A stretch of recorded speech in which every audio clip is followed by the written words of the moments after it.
News ಫಸ್ಟ್ಗೆ ಸ್ವಾಗತ. ಮುಖ್ಯಾಂಶಗಳು. ಕರ್ನಾಟಕಕ್ಕೆ ಹೃದಯ ವೈಶಾಲ್ಯತೆಯಿಂದ ನೆರವು ನೀಡಿ ಪ್ರಧಾನಿಗೆ ಸಿಎಂ ಮನವಿ. ಮುಖ್ಯಮಂತ್ರಿಯವರ ಅಧ್ಯಕ್ಷತೆಯಲ್ಲಿ ಸರ್ವ ಪಕ್ಷಗಳ ಸಭೆ. ಕೊಟ್ಟ ಮಾತಿನಂತೆ ನಡೆದುಕೊಂಡ ಶಾಸಕ ಶಿವರಾಮ್ ಹೆಬ್ಬಾರ್. ಕ್ರೀಡೆ ಶಿಕ್ಷಣದಿಂದ ವ್ಯಕ್ತಿತ್ವ ವಿಕಸನ, ಯುವಶಕ್ತಿ ವ್ಯಸನದಿಂದ ದೂರವಿರಲಿ ಶಾಸಕ ಭೀಮಣ್ಣ ನಾಯ್ಕ್. ಸುಶೀಲ ಸಂಗೀತ ಪರಿವಾರದ ಸ್ವರಗಂಗಾ ಅಭ್ಯಾಸ ವರ್ಗದಿಂದ ಅರ್ಥಪೂರ್ಣ ಗುರುಪೂರ್ಣಿಮೆ. ಪ್ರತಿಭಾವಂತ ವಿದ್ಯಾರ್ಥಿಗಳಿಗೆ ಸನ್ಮಾನ, ಶಾಸಕ ಭೀಮಣ್ಣ ಟಿ ನಾಯ್ಕ್ ಅವರಿಂದ ಚಾಲನೆ. ಮಹಿಳೆಯರಿಗೆ ಸ್ವಯಂ ರಕ್ಷಣೆ ತರಬೇತಿ ಅತ್ಯಗತ್ಯ, ಜಿಲ್ಲಾಧಿಕಾರಿ. ಮಾನವ ಕಳ್ಳ ಸಾಗಾಣಿಕೆ ತಡೆಗೆ ಜಾಗೃತಿ ಅಗತ್ಯ, ಡಾಕ್ಟರ್ ಸಂಜಯ್ ದೊಡ್ಡಮನಿ. ಮಳೆಯ ಅಬ್ಬರಕ್ಕೆ ತತ್ತರಿಸಿದ ಶಿರಸಿ ಜನತೆ, ಜನಜೀವನ ಅಸ್ತವ್ಯಸ್ತ. ಭಾರತ ಪ್ರಗತಿ ಸಾಧಿಸಬೇಕಾದರೆ ಕರ್ನಾಟಕದೊಂದಿಗೆ ಪ್ರಗತಿ ಸಾಧಿಸಬೇಕು. ನಾವು ಒಕ್ಕೂಟ ವ್ಯವಸ್ಥೆಯಲ್ಲಿ ಒಟ್ಟಾಗಿ ಕೆಲಸ ಮಾಡೋಣ. ಕರ್ನಾಟಕಕ್ಕೆ ನೆರವು ನೀಡುವಾಗ ಹೃದಯ ವೈಶಾಲ್ಯತೆಯಿಂದ ನೆರವು ನೀಡಿ ಎಂದು ಸಿಎಂ ಡಿಕೆ ಶಿವಕುಮಾರ್ ಅವರು ಪ್ರಧಾನಿ ನರೇಂದ್ರ ಮೋದಿ ಅವರಿಗೆ ಮನವಿ ಮಾಡಿದರು. ಮೈಸೂರಿನ ರಾಮಕೃಷ್ಣ ವಿದ್ಯಾಶಾಲೆಯಲ್ಲಿ ವಿವೇಕ ಸ್ಮಾರಕ ಉದ್ಘಾಟನೆ ಕಾರ್ಯಕ್ರಮದಲ್ಲಿ ಶಿವಕುಮಾರ್ ಶನಿವಾರ ಮಾತನಾಡಿದರು. ಈ ಕಾರ್ಯಕ್ರಮ ಯುವ ಕ್ರಾಂತಿಯ ಐತಿಹಾಸಿಕ ಗಳಿಗೆಯಾಗಿದೆ. ನೀವು ಸೋತಾಗ ಧೈರ್ಯವಾಗಿರಿ, ನೀವು ಗೆದ್ದಾಗ ಹೃದಯ ವೈಶಾಲ್ಯತೆ ಹೊಂದಿರಬೇಕು ಎಂದು ವಿವೇಕಾನಂದ ಅವರು ಸಂದೇಶ ನೀಡಿದ್ದಾರೆ ಎಂದು ತಿಳಿಸಿದರು. ಇಡೀ ವಿಶ್ವ ಕರ್ನಾಟಕದತ್ತ ತಿರುಗಿ ನೋಡುತ್ತಿದೆ. ಒಕ್ಕೂಟ ವ್ಯವಸ್ಥೆಯಲ್ಲಿ ನಾವು ಒಟ್ಟಾಗಿ ಕೆಲಸ ಮಾಡೋಣ. ನಮ್ಮಲ್ಲಿರುವ ಹವಾಮಾನ, ಸಂಸ್ಕೃತಿ ನಮ್ಮ ಶಕ್ತಿ. ಒಕ್ಕೂಟದ ವ್ಯವಸ್ಥೆಯಲ್ಲಿ ನಾವು ಕೆಲಸ ಮಾಡುತ್ತಿದ್ದು ನಮ್ಮ ರಾಜ್ಯ ನಮ್ಮ ಜೊತೆಗೆ ನಿಲ್ಲುತ್ತದೆ. ನಾವು ಒಟ್ಟಾಗಿ ಕೆಲಸ ಮಾಡಬೇಕೆಂದು ಕರೆ ನೀಡಿದರು. ವಿವೇಕಾನಂದರು ಮೈಸೂರಿನಿಂದ ವಿದೇಶಕ್ಕೆ ಪ್ರಯಾಣ ಮಾಡುವಾಗ ಜೆಮ್ಶೆಡ್ಜಿ ಟಾಟಾ ಅವರಿಗೆ ಒಂದು ಮಾತು ಹೇಳಿದ್ದರು. ಇದು ಬಡ ರಾಷ್ಟ್ರ, ಇಲ್ಲಿ ವಿಜ್ಞಾನ ಸಂಸ್ಥೆಗಳು ಆರಂಭವಾಗಬೇಕು ಎಂದು ಹೇಳಿದ್ದರು. ನಂತರ ಟಾಟಾ ಅವರು ಮಹಾರಾಜರಿಗೆ ಈ ವಿಚಾರ ತಿಳಿಸಿದರು. ನಂತರ ಮಹಾರಾಜರು ಬೆಂಗಳೂರಿನಲ್ಲಿ 300 ಎಕರೆ ಜಾಗ ನೀಡಿದರು. ಅಲ್ಲೇ ಇಂಡಿಯನ್ ಇನ್ಸ್ಟಿಟ್ಯೂಟ್ ಆಫ್ ಸೈನ್ಸ್ ಪ್ರಾರಂಭ ಮಾಡಲಾಗಿದೆ. ಇದು ಈ ದೇಶದ ವಿಜ್ಞಾನಕ್ಕೆ ಮೈಸೂರು ಮಹಾರಾಜರು ಕೊಡುಗೆ ಎಂದು ಹೇಳಿದರು. ನಮ್ಮ ಸರ್ಕಾರ ಕೂಡ ವಿವೇಕಾನಂದರ ಆಲೋಚನೆ ಹೊಂದಿದೆ. ಯುವ ಯುಗ, ನವಯುಗ ನಮ್ಮ ಕರ್ನಾಟಕದ ಘೋಷಣೆ. ನಾವು ಟೀಮ್ ಕರ್ನಾಟಕವಾಗಿ ಕೆಲಸ ಮಾಡಬೇಕು. ಪಂಚಾಯಿತಿ ಹಾಗೂ ವಾರ್ಡ್ ಮಟ್ಟದಲ್ಲಿ ಯುವಕರು ಒಂದಾಗಬೇಕು. ಅವರ ಕಲೆ, ಕ್ರೀಡೆ, ಸಾಂಸ್ಕೃತಿಕ ಚಟುವಟಿಕೆಗಳಿಗೆ ಪ್ರೋತ್ಸಾಹ ನೀಡಲು ಯುವಕರ ಸಂಘ ಸ್ಥಾಪಿಸಲು ಮುಂದಾಗಿದ್ದೇವೆ ಎಂದರು. ಮುಖ್ಯಮಂತ್ರಿ ಡಿಕೆ ಶಿವಕುಮಾರ್ ಅವರ ಅಧ್ಯಕ್ಷತೆಯಲ್ಲಿ ಕಾವೇರಿ ನದಿ ನೀರಿನ ವಿಷಯಕ್ಕೆ ಸಂಬಂಧಿಸಿದಂತೆ ಕೃಷ್ಣಾದಲ್ಲಿ ಸರ್ವಪಕ್ಷದ ಸಭೆ ನಡೆಯಿತು. ಮಾಜಿ ಮುಖ್ಯಮಂತ್ರಿಗಳಾದ ಸಿದ್ದರಾಮಯ್ಯ, ಬಿಎಸ್ ಯಡಿಯೂರಪ್ಪ, ಎಚ್ಡಿ ಕುಮಾರಸ್ವಾಮಿ, ಸದಾನಂದಗೌಡ, ಬಸವರಾಜ ಬೊಮ್ಮಾಯಿ, ಕೇಂದ್ರ ಸಚಿವರಾದ ವಿ ಸೋಮಣ್ಣ, ಶೋಭಾ ಕರಂದ್ಲಾಜೆ, ಉಪಮುಖ್ಯಮಂತ್ರಿ ಜಿ ಪರಮೇಶ್ವರ್, ಸಚಿವರಾದ Ramalinga Reddy, Krishna Byregowda, MP Patil, KJ George, ನವದೆಹಲಿಯಲ್ಲಿ ಕರ್ನಾಟಕದ ವಿಶೇಷ ಪ್ರತಿನಿಧಿ ಟಿಬಿ ಜಯಚಂದ್ರ, ಸಂಸತ್ ಸದಸ್ಯ ಗೋವಿಂದ ಕಾರಜೋಳ, ವಿರೋಧ ಪಕ್ಷದ ನಾಯಕ ಅಶೋಕ್ ಚಲ್ವಾದಿ, ನಾರಾಯಣಸ್ವಾಮಿ, ಮಾಜಿ ಸಚಿವ ಎಚ್ಕೆ ಪಾಟೀಲ್, ಬಿಕೆ ಹರಿಪ್ರಸಾದ್, ನಿವೃತ್ತ ನ್ಯಾಯಾಧೀಶ ನಾಗಮೋಹನ್ ದಾಸ್, ಅಡ್ವೊಕೇಟ್ ಜನರಲ್ ಶಶಿಕಿರಣ್ ಶೆಟ್ಟಿ, ಮುಖ್ಯಮಂತ್ರಿಯವರ ವಿಶೇಷ ಸಲಹೆಗಾರ ಜಿಸಿ ಚಂದ್ರಶೇಖರ್, ಆರ್ಥಿಕ ಸಲಹೆಗಾರ ಎಲ್ಕೆ ಅತೀಕ್, ಅಪರ ಮುಖ್ಯ ಕಾರ್ಯದರ್ಶಿ ತುಷಾರ್ ಗಿರಿನಾಥ್ ಸೇರಿದಂತೆ ಹಿರಿಯ ಅಧಿಕಾರಿಗಳು ಹಾಗೂ ಜನಪ್ರತಿನಿಧಿಗಳು ಹಾಜರಿದ್ದರು. ಕಳೆದ ವರ್ಷ ಡೋಮಗೇರಿ ಗೌಳಿವಾಡ ಕ್ರಾಸ್ ಬಳಿ ದುರ್ಘಟನೆಯೊಂದು ಸಂಭವಿಸಿತ್ತು. ಡೋಮಗೇರಿ ಅಂಗನವಾಡಿಯಿಂದ ಮಕ್ಕಳನ್ನ ಮನೆಗೆ ಕರೆದುಕೊಂಡು ಬರುತ್ತಿದ್ದ ವೇಳೆ ಮಹಿಳೆ ಹಾಗೂ ಮಕ್ಕಳ ಮೇಲೆ ಮರ ಬಿದ್ದು ಮಹಿಳೆ ಮತ್ತು ಮಕ್ಕಳು ಮೃತಪಟ್ಟ ಅಹಿತಕರ ಘಟನೆ ನಡೆದಿತ್ತು. ಘಟನೆ ನಡೆದ ತಕ್ಷಣ ಸ್ಥಳಕ್ಕೆ ಭೇಟಿ ನೀಡಿದ್ದ ಶಾಸಕ ಶಿವರಾಮ್ ಹೆಬ್ಬಾರ್ ಅವರು ಮೃತರ ಕುಟುಂಬದ ಸದಸ್ಯರಿಗೆ ಸಾಂತ್ವನ ಹೇಳಿ ಡೋಮಗೇರಿ ಗೌಡಿವಾಳದಲ್ಲೇ ನೂತನ ಅಂಗನವಾಡಿ ಕೇಂದ್ರವನ್ನು ಆರಂಭಿಸಲಾಗುವುದು ಎಂದು ಭರವಸೆ ನೀಡಿದ್ದರು. ಅದೇ ಭರವಸೆಯನ್ನ ಕಾರ್ಯರೂಪಕ್ಕೆ ತಂದಿರುವ ಶಾಸಕ ಶಿವರಾಮ್ ಹೆಬ್ಬಾರ್ ಅವರು ಇಂದು ಡೋಮಗೇರಿ ಗೌಡಿವಾಳದಲ್ಲಿ ನೂತನ ಅಂಗನವಾಡಿ ಕೇಂದ್ರವನ್ನು ಉದ್ಘಾಟಿಸುವ ಮೂಲಕ ತಾವು ನೀಡಿದ ಮಾತನ್ನ ಈಡೇರಿಸಿದ್ದಾರೆ. ಈ ಸಂದರ್ಭದಲ್ಲಿ ಜಿಲ್ಲಾ ಪಂಚಾಯತ್ ಮಾಜಿ ಸದಸ್ಯರಾದ ವಿಜಯ ಮಿರಾಶಿ, ಕಾಂಗ್ರೆಸ್ ಹಿಂದುಳಿದ ವರ್ಗಗಳ ವಿಭಾಗದ ತಾಲೂಕಾಧ್ಯಕ್ಷರಾದ ಮಾಕು ಕೋಕರೆ ಸೇರಿದಂತೆ ಸ್ಥಳೀಯ ಮುಖಂಡರು, ಪಕ್ಷದ ಕಾರ್ಯಕರ್ತರು, ಧನಗರ ಗೌಳಿ ಸಮುದಾಯದ ಮುಖಂಡರು, ಗ್ರಾಮಸ್ಥರು ಉಪಸ್ಥಿತರಿದ್ದರು. ಕ್ರೀಡೆ ಮತ್ತು ಶಿಕ್ಷಣ ಯಾರೊಬ್ಬರ ಸ್ವತ್ತಲ್ಲ. ಪ್ರತಿಯೊಬ್ಬ ವಿದ್ಯಾರ್ಥಿಯೂ ಕೂಡ ಕನಸುಗಳನ್ನು ಕಂಡು ಅವುಗಳನ್ನು ಸಾಕಾರಗೊಳಿಸಲು ಶ್ರಮಿಸಬೇಕು. ಶಿಕ್ಷಣದ ಜೊತೆಗೆ ದೈಹಿಕ ಸದೃಢತೆ ಮತ್ತು ಉತ್ತಮ ಸಂಸ್ಕಾರವನ್ನು ಬೆಳೆಸಿಕೊಂಡಾಗ ಮಾತ್ರ ಜೀವನದಲ್ಲಿ ಯಶಸ್ಸು ಸಾಧಿಸಲು ಸಾಧ್ಯ ಎಂದು ಶಾಸಕ ಭೀಮಣ್ಣ ನಾಯ್ಕ್ ಹೇಳಿದರು. ಶನಿವಾರ ನಗರದ ನೀಲಿಕಣಿ ವೆಂಕಟರಾವ್ ಸರ್ಕಾರಿ ಪದವಿ ಪೂರ್ವ ಕಾಲೇಜಿನಲ್ಲಿ ಶನಿವಾರ ಆಯೋಜಿಸಿದ್ದ ತಾಲೂಕು ಮಟ್ಟದ ಪದವಿ ಪೂರ್ವ ಕಾಲೇಜುಗಳ ಕ್ರೀಡಾಕೂಟಕ್ಕೆ ಚಾಲನೆ ನೀಡಿ ಅವರು ಮಾತನಾಡಿದರು. ಶಿಕ್ಷಣವು ಕೇವಲ ಉದ್ಯೋಗಕ್ಕಾಗಿ ಮಾತ್ರವಲ್ಲ, ಸಮಾಜ ಸೇವೆ ಹಾಗೂ ಉತ್ತಮ ವ್ಯಕ್ತಿತ್ವ ರೂಪಿಸಿಕೊಳ್ಳಲು ಸಹ ಅಗತ್ಯವಾಗಿದೆ. ಉತ್ತಮ ಶಿಕ್ಷಣ ಪಡೆದವರು ವ್ಯಸನದ ದಾಸರಾದರೆ ಅವರ ವಿದ್ಯೆಗೆ ಅರ್ಥವೇ ಇರುವುದಿಲ್ಲ. ವಿದ್ಯಾರ್ಥಿಗಳು ದೈಹಿಕ ಹಾಗೂ ಮಾನಸಿಕ ಆರೋಗ್ಯಕ್ಕೆ ಹೆಚ್ಚಿನ ಆದ್ಯತೆ ನೀಡಬೇಕು ಎಂದರು. ಶಾಲಾ ಕಾಲೇಜುಗಳ ವ್ಯಾಪ್ತಿಯಲ್ಲಿ ಜಿಂಕ್ ಪೌಡರ್ ಸೇರಿದಂತೆ ವಿವಿಧ ಮಾದಕ ವಸ್ತುಗಳ ಮಾರಾಟವನ್ನು ಸರ್ಕಾರ ನಿಷೇಧಿಸಿದೆ. ವಿದ್ಯಾರ್ಥಿಗಳು ಕೆಟ್ಟ ಸಹವಾಸದಿಂದ ದೂರವಿದ್ದು ಯಾವುದೇ ರೀತಿಯ ವ್ಯಸನಗಳಿಗೆ ಒಳಗಾಗಬಾರದು. ವ್ಯಸನ ಮುಕ್ತ ಸಮಾಜ ನಿರ್ಮಾಣದಲ್ಲಿ ಯುವಜನರ ಪಾತ್ರ ಅತ್ಯಂತ ಮಹತ್ವದ್ದಾಗಿದೆ ಎಂದರು. ಕ್ರೀಡೆ ಮತ್ತು ಶಿಕ್ಷಣ ಒಬ್ಬರ ಸ್ವತ್ತಲ್ಲ. ಅವಕಾಶಗಳನ್ನು ಸದ್ಬಳಕೆ ಮಾಡಿಕೊಂಡು ತಮ್ಮ ಕನಸುಗಳನ್ನು ಈಡೇರಿಸಿಕೊಳ್ಳಬೇಕು. ಶಿಕ್ಷಣದ ಜೊತೆಗೆ ದೇಹದ ಸದೃಢತೆಯನ್ನು ಬೆಳೆಸಿಕೊಳ್ಳಬೇಕು. ಕ್ರೀಡೆ ವಿದ್ಯಾರ್ಥಿಗಳಲ್ಲಿ ಶಿಸ್ತು, ಆತ್ಮವಿಶ್ವಾಸ, ನಾಯಕತ್ವ ಹಾಗೂ ಸ್ಪರ್ಧಾತ್ಮಕ ಮನೋಭಾವವನ್ನು ಬೆಳೆಸುತ್ತದೆ. ಸಾಧನೆ ಮಾಡಿದ ವಿದ್ಯಾರ್ಥಿಗಳು ಇದೇ ಮಣ್ಣಿನ ಮಕ್ಕಳು. ಅವರ ಸಾಧನೆ ಇತರರಿಗೆ ಪ್ರೇರಣೆಯಾಗಬೇಕು. ನಾನು ಸಾಧಿಸಬೇಕು ಎಂಬ ಆತ್ಮವಿಶ್ವಾಸ ಪ್ರತಿಯೊಬ್ಬ ವಿದ್ಯಾರ್ಥಿಯಲ್ಲೂ ಮೂಡಬೇಕು ಎಂದು ಕರೆ ನೀಡಿದರು. ವಿದ್ಯಾರ್ಥಿಗಳು ಪ್ರತಿದಿನ ಬೆಳಿಗ್ಗೆ ಯೋಗಾಭ್ಯಾಸ ಮಾಡುವ ಅಭ್ಯಾಸ ಬೆಳೆಸಿಕೊಳ್ಳಬೇಕು ಎಂದ ಶಾಸಕರು ವಿದ್ಯಾರ್ಥಿಗಳು ಆರೋಗ್ಯಕರ ಜೀವನ ಶೈಲಿಯಲ್ಲಿ ಅಳವಡಿಸಿಕೊಳ್ಳುವಂತೆ ಸಲಹೆ ನೀಡಿದರು. ಕಾರ್ಯಕ್ರಮದ ಅಧ್ಯಕ್ಷತೆ ವಹಿಸಿದ್ದ ಆಡಳಿತ ಮಂಡಳಿಯ ಉಪಾಧ್ಯಕ್ಷ ಸಂತೋಷ್ ಶೆಟ್ಟಿ ಮಾತನಾಡಿ, ವಿದ್ಯಾರ್ಥಿ ಜೀವನದಲ್ಲಿ ಶಿಕ್ಷಣ ಮತ್ತು ಕ್ರೀಡೆ ಎರಡಕ್ಕೂ ಸಮಾನ ಮಹತ್ವವಿದೆ. ಕ್ರೀಡೆ ದೈಹಿಕ ಸಾಮರ್ಥ್ಯವನ್ನು ಹೆಚ್ಚಿಸಿದರೆ ಶಿಕ್ಷಣ ಉತ್ತಮ ಭವಿಷ್ಯ ನಿರ್ಮಿಸುತ್ತದೆ. ಕ್ರೀಡಾಕೂಟಗಳು ವಿದ್ಯಾರ್ಥಿಗಳಲ್ಲಿರುವ ಪ್ರತಿಭೆಯನ್ನು ಹೊರತರುವ ವೇದಿಕೆಯಾಗಿದ್ದು, ಸೋಲು ಗೆಲುವನ್ನು ಸಮಾನವಾಗಿ ಸ್ವೀಕರಿಸುವ ಮನೋಭಾವ ಬೆಳೆಸಿಕೊಳ್ಳಬೇಕು. ಶಿಸ್ತು, ಸಮಯ ಪಾಲನೆ ಮತ್ತು ಉತ್ತಮ ಮೌಲ್ಯಗಳನ್ನು ಜೀವನದಲ್ಲಿ ಅಳವಡಿಸಿಕೊಂಡು ಕಾಲೇಜಿನ ಹಾಗೂ ಪೋಷಕರಿಗೆ ಕೀರ್ತಿ ತರಬೇಕೆಂದು ಹೇಳಿದರು. ಕಾಲೇಜಿನ ಪ್ರಾಚಾರ್ಯರಾದ ದಿವಾಕರ್ ನಾಯ್ಕ್ ಪ್ರಾಸ್ತಾವಿಕ ಮಾತಿನೊಂದಿಗೆ ಸ್ವಾಗತಿಸಿದರು. ಕ್ಷೇತ್ರ ಶಿಕ್ಷಣಾಧಿಕಾರಿ ಎಂಎಚ್ ನಾಯ್ಕ್, ಸುಮಾ ಉಗ್ರಾಣ್ಕರ್, ನೌಕರ ಸಂಘದ ಜಿಲ್ಲಾ ಅಧ್ಯಕ್ಷರಾದ ಕಿರಣ್ ನಾಯ್ಕ್, ಸಿಬಿಸಿ ಸದಸ್ಯರಾದ ಸುಮಾ ನಾಯ್ಕ್, ಮಿನಿನ್ ಫರ್ನಾಂಡಿಸ್, ಜಗದೀಶ್ ನಾಯ್ಕ್, ಪ್ರದೀಪ್ ನಾಯ್ಕ್, ಕಿಶೋರ್ ನಾಯ್ಕ್, ಕವಿತಾ, ಸುಧೀರ್ ಶೇಟ್ ಸೇರಿದಂತೆ ವಿವಿಧ ಪದವಿ ಪೂರ್ವ ಕಾಲೇಜುಗಳ ಪ್ರಾಂಶುಪಾಲರು, ಉಪನ್ಯಾಸಕರು, ಕ್ರೀಡಾಪಟು ವಿದ್ಯಾರ್ಥಿಗಳು ಹಾಗೂ ಸಾರ್ವಜನಿಕರು ಉಪಸ್ಥಿತರಿದ್ದರು. ಕ್ರೀಡಾ ಪ್ರತಿಜ್ಞೆಯನ್ನು ಶಿರಸಿ ತಾಲೂಕಾ ಕ್ರೀಡಾ ಸಂಯೋಜಕರಾದ ಕಿರಣ್ ಕುಮಾರ್ NY ಬೋಧಿಸಿದರು. ಕ್ರೀಡಾಕೂಟದ ಸಂಘಟನೆಯ ಜವಾಬ್ದಾರಿಯನ್ನು ಸಂಸ್ಕೃತ ಉಪನ್ಯಾಸಕ ಪ್ರಶಾಂತ್ ಭಟ್ ನಿರ್ವಹಿಸಿದರು. ಅರ್ಥಶಾಸ್ತ್ರ ಉಪನ್ಯಾಸಕಿ ಪೂರ್ಣಿಮಾ ಹೆಗಡೆ ವೇದಿಕೆಯ ಕಾರ್ಯಕ್ರಮ ನಿರ್ವಹಿಸಿದರು ಮತ್ತು ರಾಜ್ಯಶಾಸ್ತ್ರ ಉಪನ್ಯಾಸಕ ರಮೇಶ್ ನಾಯ್ಕ್ ವಂದನಾರ್ಪಣೆ ಸಲ್ಲಿಸಿದರು. ಸಿದ್ದಾಪುರ ತಾಲೂಕಿನ ಸಾಂಸ್ಕೃತಿಕ ವೇದಿಕೆಗಳಲ್ಲಿ ಒಂದಾದ ಸುಶಿರ ಸಂಗೀತ ಪರಿವಾರ ಹುಟ್ಟುಹಾಕಿರುವ ಸ್ವರಗಂಗಾ ಅಭ್ಯಾಸ ವರ್ಗವು ಗುರುಪೂರ್ಣಿಮೆಯನ್ನು ಅರ್ಥಪೂರ್ಣವಾಗಿ ಆಚರಿಸಿತು. ಭುವನಗಿರಿಯ ಭುವನೇಶ್ವರಿ ದೇವಸ್ಥಾನದಲ್ಲಿ ನಡೆದ ಈ ಕಾರ್ಯಕ್ರಮದಲ್ಲಿ ಸಂಗೀತ ಗುರುಗಳಾದ ಜಯರಾಮ್ ಭಟ್ ಹೆಗ್ಗಾರಳ್ಳಿಯವರನ್ನು ಸ್ವರಗಂಗಾ ಅಭ್ಯಾಸ ವರ್ಗದ ಸದಸ್ಯರು ಫಲತಾಂಬೂಲ ನೀಡಿ ಗೌರವಿಸಿದರು. ಇದೇ ಸಂದರ್ಭದಲ್ಲಿ ತಬಲಾ ವಾದಕರಾದ ನಿತಿನ್ ಹೆಗಡೆ ಕಲಗದ್ದಿಯವರನ್ನು ಗೌರವಿಸಲಾಯಿತು. ರಾಜೇಶ್ವರಿ ಭಟ್ ಅನಿಸಿಕೆ ವ್ಯಕ್ತಪಡಿಸಿದರು.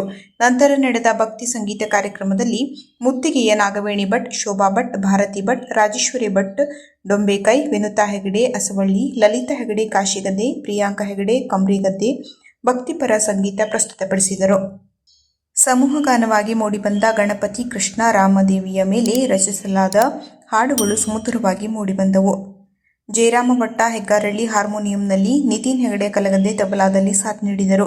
ಭುವನೇಶ್ವರಿ ದೇವಾಲಯ ಆಡಳಿತ ಮಂಡಳಿ ಅಧ್ಯಕ್ಷರಾದ ಶ್ರೀಕಾಂತ್ ಹೆಗಡೆ ಗುಜ್ಜುಗೌಡ ಮತ್ತು ಸದಸ್ಯರು ಉಪಸ್ಥಿತರಿದ್ದರು. ಸುಶಿರ ಸಂಗೀತ ಪರಿವಾರದ ಸಂಚಾಲಕ ನಾರಾಯಣ್ ಹೆಗಡೆ ಕಲ್ಲಾರೆಮನೆ ಸ್ವಾಗತಿಸಿದರು.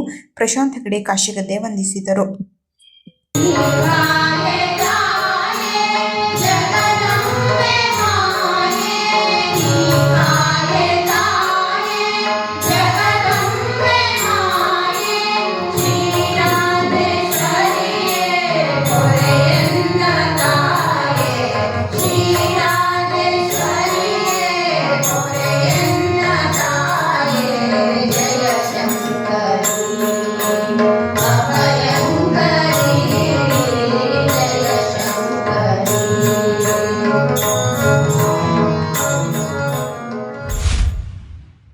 ಇಲ್ಲಿನ ಮೈನಾರಿಟಿ ಎಜುಕೇಷನ್ ಮತ್ತು ವೆಲ್ಫೇರ್ ಟ್ರಸ್ಟ್ ಹಾಗೂ ಸಾರ್ವಜನಿಕ ಶಿಕ್ಷಣ ಇಲಾಖೆಯ ಜಂಟಿ ಆಶ್ರಯದಲ್ಲಿ ಆಯೋಜಿಸಿದ್ದ 2025-26ನೇ ಸಾಲಿನ ಪ್ರತಿಭಾ ಪುರಸ್ಕಾರ ಕಾರ್ಯಕ್ರಮವನ್ನು ಮಾನ್ಯ ಶಾಸಕರಾದ ಶ್ರೀ ಭೀಮಣ್ಣ ಟಿ ನಾಯ್ಕ್ ಅವರು ಇಂದು ದೀಪ ಬೆಳಗಿಸುವ ಮೂಲಕ ಅಧಿಕೃತವಾಗಿ ಉದ್ಘಾಟಿಸಿದರು.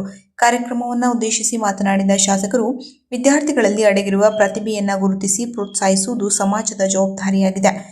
ಸತತ ಪರಿಶ್ರಮ ಮತ್ತು ಶಿಸ್ತಿನಿಂದ ಮಾತ್ರ ಶಿಕ್ಷಣ ಕ್ಷೇತ್ರದಲ್ಲಿ ಉನ್ನತ ಸಾಧನೆ ಮಾಡಲು ಸಾಧ್ಯ. ಗ್ರಾಮೀಣ ಹಾಗೂ ಅಲ್ಪಸಂಖ್ಯಾತ ಸಮುದಾಯದ ಮಕ್ಕಳಿಗೆ ಉತ್ತಮ ಶಿಕ್ಷಣ ಸಿಗುವಂತಾಗಲು ಸರ್ಕಾರ ಹಾಗೂ ಸಂಘ ಸಂಸ್ಥೆಗಳು ಶ್ರಮಿಸುತ್ತಿವೆ. ವಿದ್ಯಾರ್ಥಿಗಳು ಈ ಅವಕಾಶವನ್ನು ಸರಿಯಾಗಿ ಬಳಸಿಕೊಂಡು ನಾಡಿಗೆ ಉತ್ತಮ ಹೆಸರನ್ನು ತರಬೇಕೆಂದು ಕರೆ ನೀಡಿದರು. ಇದೇ ಸಂದರ್ಭದಲ್ಲಿ ಶೈಕ್ಷಣಿಕ ಕ್ಷೇತ್ರದಲ್ಲಿ ಉತ್ತಮ ಸಾಧನೆ ಮಾಡಿದ ವಿವಿಧ ಶಾಲೆಯ ಪ್ರತಿಭಾವಂತ ವಿದ್ಯಾರ್ಥಿಗಳನ್ನು ಶಾಸಕರು ಸನ್ಮಾನಿಸಿ ಶುಭ ಹಾರೈಸಿದರು. ಸಮಾರಂಭದಲ್ಲಿ ಕ್ಷೇತ್ರ ಶಿಕ್ಷಣಾಧಿಕಾರಿಗಳು, ಮೈನಾರಿಟಿ ಎಜುಕೇಷನ್ ಮತ್ತು ವೆಲ್ಫೇರ್ ಟ್ರಸ್ಟ್ನ ಪದಾಧಿಕಾರಿಗಳು, ಶಾಲಾ ಶಿಕ್ಷಕರು, ವಿದ್ಯಾರ್ಥಿಗಳು ಹಾಗೂ ಪೋಷಕರು ಹೆಚ್ಚಿನ ಸಂಖ್ಯೆಯಲ್ಲಿ ಉಪಸ್ಥಿತರಿದ್ದರು. ಸಮಾಜದಲ್ಲಿ ಮಹಿಳೆಯರು ಧೈರ್ಯದಿಂದ ಹಾಗೂ ಸ್ವತಂತ್ರವಾಗಿ ಬದುಕಲು ಸ್ವಯಂ ರಕ್ಷಣೆ ತರಬೇತಿ ಅಗತ್ಯವಾಗಿದ್ದು, ಸಂಕಷ್ಟದ ಸಮಯದಲ್ಲಿ ಧೈರ್ಯದಿಂದ ಪರಿಸ್ಥಿತಿಯನ್ನು ಎದುರಿಸಲು ಈ ತರಬೇತಿ ಸಹಕಾರಿಯಾಗಿದೆ ಎಂದು ಜಿಲ್ಲಾಧಿಕಾರಿ ಕೆ. ಲಕ್ಷ್ಮೀಪ್ರಿಯಾ ಹೇಳಿದರು. ಅವರು ಶುಕ್ರವಾರ ಮತದಾರರ ಪಟ್ಟಿಗಳ ವಿಶೇಷ ಸಮಗ್ರ ಪರಿಷ್ಕರಣೆ ಅಂಗವಾಗಿ ಜಿಲ್ಲಾ ಸ್ವೀಪ್ ಸಮಿತಿಯ ವತಿಯಿಂದ ಸರ್ಕಾರಿ ಇಲಾಖೆಗಳಲ್ಲಿ ಕಾರ್ಯನಿರ್ವಹಿಸುತ್ತಿರುವ ಮಹಿಳಾ ಅಧಿಕಾರಿಗಳು ಹಾಗೂ ಸಿಬ್ಬಂದಿಗಳಿಗಾಗಿ ಅರಣ್ಯ ಇಲಾಖೆಯ ವನಸಿರಿ ಭವನದಲ್ಲಿ ಆಯೋಜಿಸಿದ್ದ ಸ್ವಯಂ ರಕ್ಷಣೆ ತರಬೇತಿ ಕಾರ್ಯಕ್ರಮದಲ್ಲಿ ಮಾತನಾಡಿದರು. ಮತದಾನವು ಪ್ರತಿಯೊಬ್ಬರ ಹಕ್ಕಾಗಿದ್ದು, ಎಸ್ಐಆರ್ ಪ್ರಕ್ರಿಯೆಯ ಮೂಲಕ ಪ್ರತಿಯೊಬ್ಬ ಮಹಿಳೆಯೂ ತಮ್ಮ ಮತದಾರರ ಹಕ್ಕನ್ನು ಸುರಕ್ಷಿತವಾಗಿ ಕಾಯ್ದುಕೊಳ್ಳಬೇಕು ಎಂದ ಅವರು, ವಿವಾಹದ ನಂತರ ಅಥವಾ ವಿಳಾಸ ಬದಲಾವಣೆಯಾದಾಗ ಮಹಿಳೆಯರ ಹೆಸರುಗಳು ಮತದಾರರ ಪಟ್ಟಿಯಿಂದ ಕೈಬಿಟ್ಟು ಹೋಗುವ ಸಾಧ್ಯತೆ ಹೆಚ್ಚಿದ್ದು, ಮಹಿಳೆಯರು ತಮ್ಮ ಹೆಸರುಗಳನ್ನು ತಪ್ಪಿ ಹೋಗದಂತೆ ಎಚ್ಚರ ವಹಿಸಬೇಕು. 18 ವರ್ಷ ಪೂರೈಸಿದ ಯುವತಿಯರು ಮತದಾರರ ಪಟ್ಟಿಗೆ ಹೆಸರು ಸೇರಿಸಲು ಹಾಗೂ ಮಹಿಳೆಯರು ಅಗತ್ಯ ತಿದ್ದುಪಡಿಗಳನ್ನು ಮಾಡಲು ಅವಕಾಶವಿದೆ. ಮಹಿಳೆಯರು ಕುಟುಂಬದ ನಿರ್ವಹಣೆ ಹಾಗೂ ಮನೆಗೆಲಸದ ಜೊತೆಗೆ ತಮ್ಮ ಶಾರೀರಿಕ ಮತ್ತು ಮಾನಸಿಕ ಆರೋಗ್ಯಕ್ಕೂ ಹೆಚ್ಚಿನ ಆದ್ಯತೆ ನೀಡಬೇಕು.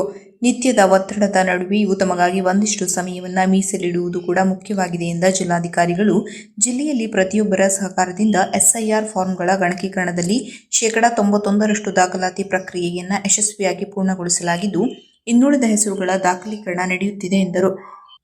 ಕಾರ್ಯಕ್ರಮದಲ್ಲಿ ಜಿಲ್ಲಾ ಪಂಚಾಯತ್ ಮುಖ್ಯ ಯೋಜನಾಧಿಕಾರಿ ಸೋಮಶೇಖರ್ ಮಿಸ್ತಾ ಹಾಗೂ ಆತ್ಮ ಸಂರಕ್ಷಣೆ ಕುರಿತ ತರಬೇತುದಾರರು ಹಾಜರಿದ್ದರು.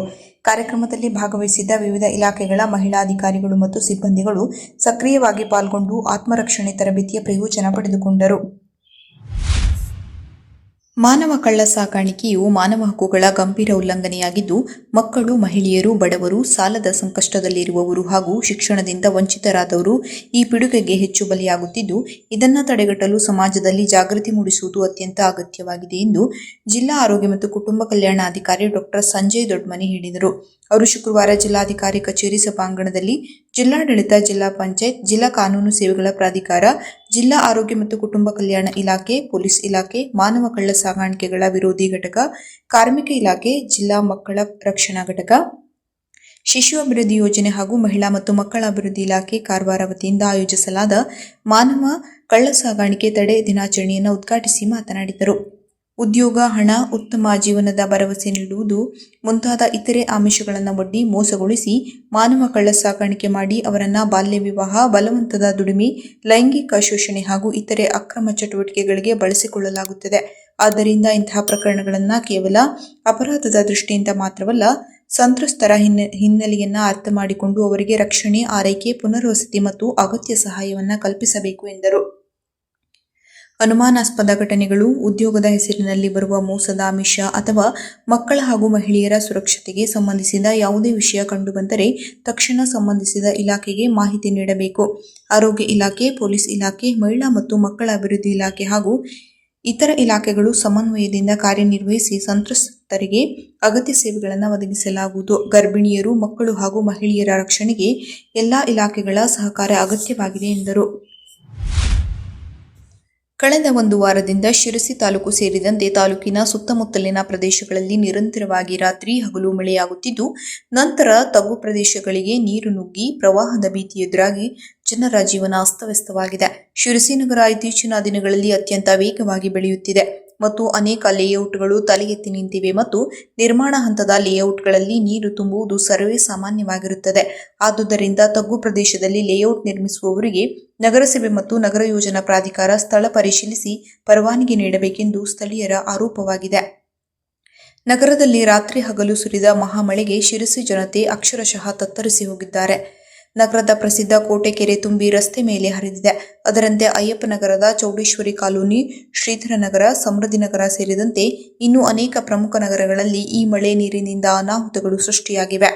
ಇನ್ನು ಕೆಲವು ನಗರದ ನಿವಾಸಿಗಳು ಮಳೆ ಅಬ್ಬರಕ್ಕೆ ರಾತ್ರಿ ಇಡೀ ನಿದ್ರೆ ಇಲ್ಲದೆ ಪರಿತಪಿಸುವಂತಾಗಿದೆ. ಇದಕ್ಕೆಲ್ಲ ಕಾರಣ ಸರಿಯಾದಂತಹ ಚರಂಡಿ ವ್ಯವಸ್ಥೆ ಇಲ್ಲದ ಕಾರಣ ಮಳೆ ಆದಾಗ ರಸ್ತೆ ಉದ್ದಕ್ಕೂ ನೀರು ಹರಿದು ಅನೇಕ ಅವಾಂತರಗಳನ್ನು ಸೃಷ್ಟಿ ಮಾಡುತ್ತಾ ತಗ್ಗು ಪ್ರದೇಶಕ್ಕೆ ನೀರು ನುಗ್ಗುತ್ತದೆ.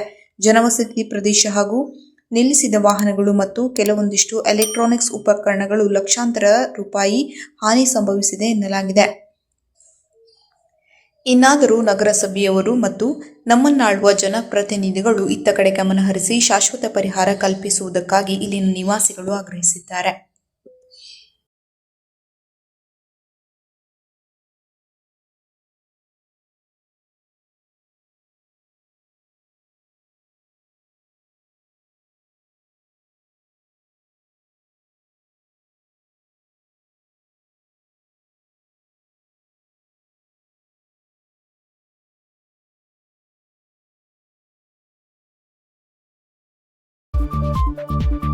ಕೊನೆಯಲ್ಲಿ ಮತ್ತೊಮ್ಮೆ ಮುಖ್ಯಾಂಶಗಳು. ಕರ್ನಾಟಕಕ್ಕೆ ಹೃದಯ ವೈಶಾಲ್ಯತೆಯಿಂದ ನೆರವು ನೀಡಿ ಪ್ರಧಾನಿಗೆ ಸಿಎಂ ಮನವಿ. ಮುಖ್ಯಮಂತ್ರಿಯವರ ಅಧ್ಯಕ್ಷತೆಯಲ್ಲಿ ಸರ್ವ ಪಕ್ಷಗಳ ಸಭೆ. ಕೊಟ್ಟ ಮಾತಿನಂತೆ ನಡೆದುಕೊಂಡ ಶಾಸಕ ಶಿವರಾಂ ಹೆಬ್ಬಾರ್. ಕ್ರೀಡೆ ಶಿಕ್ಷಣದಿಂದ ವ್ಯಕ್ತಿತ್ವ ವಿಕಸನ, ಯುವಶಕ್ತಿ ವ್ಯಸನದಿಂದ ದೂರವಿರಲಿ ಶಾಸಕ ಭೀಮಣ್ಣ ನಾಯ್ಕ್. ಸುಶೀರ ಸಂಗೀತ ಪರಿವಾರದ ಸ್ವರಗಂಗಾ ಅಭ್ಯಾಸ ವರ್ಗದಿಂದ ಅರ್ಥಪೂರ್ಣ ಗುರುಪೂರ್ಣಿಮೆ. ಪ್ರತಿಭಾವಂತ ವಿದ್ಯಾರ್ಥಿಗಳಿಗೆ ಸನ್ಮಾನ ಶಾಸಕ ಭೀಮಣ್ಣ ಟಿ ನಾಯ್ಕ್ ಅವರಿಂದ ಚಾಲನೆ. ಮಹಿಳೆಯರಿಗೆ ಸ್ವಯಂ ರಕ್ಷಣೆ ತರಬೇತಿ ಅತ್ಯಗತ್ಯ ಜಿಲ್ಲಾಧಿಕಾರಿ. ಮಾನವ ಕಳ್ಳ ಸಾಗಾಣಿಕೆ ತಡೆಗೆ ಜಾಗೃತಿ ಅಗತ್ಯ ಡಾಕ್ಟರ್ ಸಂಜಯ್ ದೊಡ್ಡಮನಿ. ಮಳೆಯ ಅಬ್ಬರಕ್ಕೆ ತತ್ತರಿಸಿದ ಶಿರಸಿ ಜನತೆ, ಜನಜೀವನ ಅಸ್ತವ್ಯಸ್ತ. ಕದಂಬ ನ್ಯೂಸ್ ಫಸ್ಟ್, ನಿರ್ಭೀತಿಯಿಂದ ನಿಮ್ಮ ಪರವಾಗಿ.